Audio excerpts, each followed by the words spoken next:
जय गुरुदेव। 7 दिसंबर से 13 दिसंबर सत्संग सुनाते रहोगे, नाम की कमाई में लगे रहोगे और गुरु से निरंतर प्रेम करते रहोगे, तब तुम्हारे दुनिया के ये बंधन ढीले होंगे।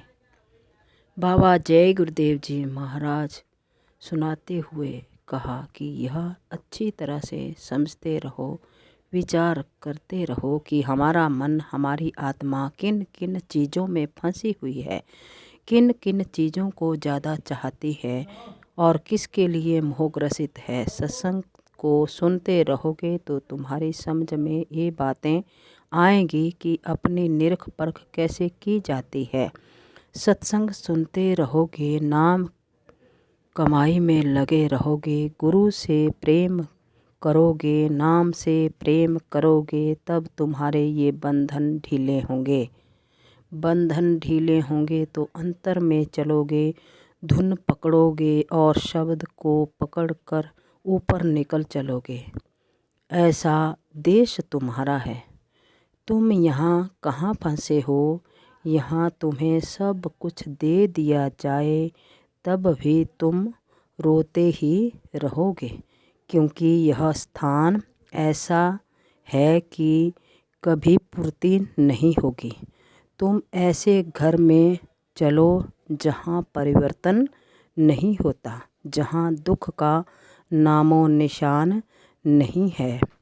वहाँ तो अमृत चूता है, जितना चाहो छक कर पियो। ऐसा है तुम्हारा सत देश। दुख तो यहाँ है क्योंकि कोई चीज़ स्थायी नहीं है। आज मिल जाएगी, कल ख़त्म हो जाएगी। मिलने पर खुश हो जाओगे, चली गई तो रोने लगोगे। आने जाने का एक ही रास्ता है, दूसरा कोई नहीं। जितनी जीवात्माएं आई एक ही रास्ते से आई और आँखों के पीछे मध्य भाग में बिठा दी गई। अब वापस उसी रास्ते से जाएंगी। इसी के लिए गुरु की ज़रूरत होती है। जो पहुंचा हुआ गुरु होगा, वह नाम भेद बताकर तुम्हारी जीवात्मा को जगाएगा, उसकी मदद करेगा, तब ये जीवात्मा जागेगी, शब्द धुन को पकड़ेगी। मालिक का भेद है। यह सत्संग का कार्यक्रम जहाँ भी होता है ऐसे नहीं होता। यह तो कोई आत्मा की दौलत है। मालिक का भेद है, जिसे पाने के लिए लोग आते हैं, ये कुछ लेने आते हैं। इस श्रद्धा का, आस्था का वर्णन कोई नहीं कर सकता। जब परमार्थ का असली सच्चा खजाना मिलता है तो दुनिया खाक हो जाती है। आप सब नर नारी, बच्चे बच्चियां सत्संग में लगे रहोगे तो परमार्थ का खजाना मिल जाएगा। दरवाजे पर रोज बैठते रहोगे, खटखटाते रहोगे तो उस मालिक की दया हो जाएगी। घट का ताला खट से खुल जाएगा। यह नाम खजाना है, अपार धन है, जिसे पाकर यह आत्मा तृप्त होती है। सुमति से खोदोगे तो जल्दी मिल जाएगा। रामायण में लिखा है, मर्मो सज्जन सुमति कुदारे। महापुरुष मिलेंगे, तुम्हें भेद देंगे। सुमति से खोदोगे, वह नाम खजाना खुल जाएगा। वह तो तुम्हारे अंदर है। ये संगत है। यहाँ भिन्न भिन्न तरह के लोग आएंगे। सबके अलग अलग स्वभाव हैं, अलग अलग विचार हैं, अलग अलग परिवेशों से आते हैं। धीरे धीरे समझ आएगी। अच्छी शिक्षा मिलती रहेगी तो बुराई दूर हो जाएगी। सब में मोहब्बत प्यार का भाव आएगा, क्योंकि यही तो पाठ पढ़ाया जाता है। यही पाठ अगर सबको पढ़ाया गया होता तो आज ये तोड़ फोड़, वैर विग्रह लड़ाई झगड़े क्यों होते? इसकी क्या ज़रूरत थी? मैंने आपको जो चीज़ें सुनाई और जो चीज़ दी वह कोई नहीं दे सकता। यह विद्या पराविद्या, आध्यात्मिक विद्या, ईश्वरीय ज्ञान की विद्या है। इस नाम की इसकी कमाई को जब आप धीरे धीरे समझ लोगे तब धीरे धीरे आपको लाभ भी होगा। भौतिक ज्ञान बुद्धि का है, आध्यात्मिक ज्ञान आत्मा का है।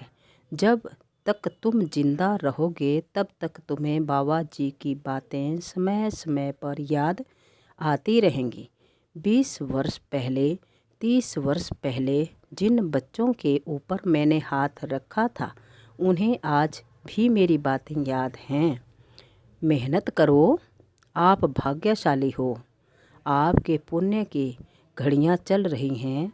आपके हित के लिए बाबा जी तो तुम्हारे लिए लगे ही हुए हैं कि तुम्हारा लोक परलोक दोनों सुधर जाएं। लेकिन एक तरफा काम नहीं होता है। मैं तो मेहनत कर ही रहा हूँ, तुम भी मेहनत करो, कोशिश करो, तब काम बन जाएगा।